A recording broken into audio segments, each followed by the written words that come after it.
এখানে কয়েক পিস আমি রুই মাছ ভেজে নিচ্ছি। এই রুই মাছটা দিয়ে তিতা করলা রান্না করব। এখন মাছটা আমি ভালোভাবে উল্টিয়ে পাল্টিয়ে দিব। এখান থেকে কয়েক পিস মাছ আমি রেখে দিব। এরপর এখানে আমি কিন্তু একটা কড়াই বসিয়ে দিয়েছি। তারপর এখানে সামান্য পরিমাণে পেঁয়াজ কুচি আর রসুন কুচি দিয়ে আমি দিয়ে দিচ্ছি। দিয়ে বেশ কিছুক্ষণ ভাজা ভাজা করে নিচ্ছি। আর সামান্য পরিমাণে আমি রসুন বাটাটাও দিয়ে দিচ্ছি। তারপর দিয়ে বেশ কিছুক্ষণ নাড়াচাড়া করে কয়েকটা কাঁচামরিচ ফালি করে দিয়ে দিলাম।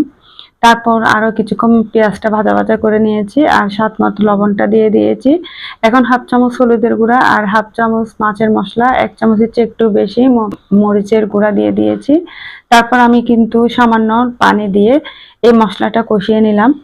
বেশ কিছুক্ষণ কষানোর পরে আমি যে তিতা করলাটা কেটে রেখেছি সেটা আমি দিয়ে দিয়েছি। তিতা করলাটা এভাবে একবার রান্না করে দেখবেন, একটু তিতা লাগে না আর খেতে খুবই মজা হয়। এখন আমি ভালোভাবে নাড়াচাড়া করে এখানে সামান্য পানি দিয়ে দিয়েছি সিদ্ধ হওয়ার জন্য। সামান্য সিদ্ধ হয়ে পানিটা শুকিয়ে আসছে আর যে মাছটা আমি ভাজি করে রেখেছি ওখান থেকে কয়েক পিস মাছ এখানে দিয়ে দিয়েছি। দিয়ে আরো কিছুক্ষণ নাড়াচাড়া করে তারপর ঝোলের জন্য পানিটা দিয়ে উপরের দিক থেকে কয়েকটা টমেটো আমি কেটে দিয়ে দিয়েছি। দিয়ে ঢাকনাটা দিয়ে বেশ কিছুক্ষণ রান্না করে নিলাম। এই যে দেখতে পাচ্ছেন তিতা করলাটা প্রায় রেডি হয়ে গিয়েছে।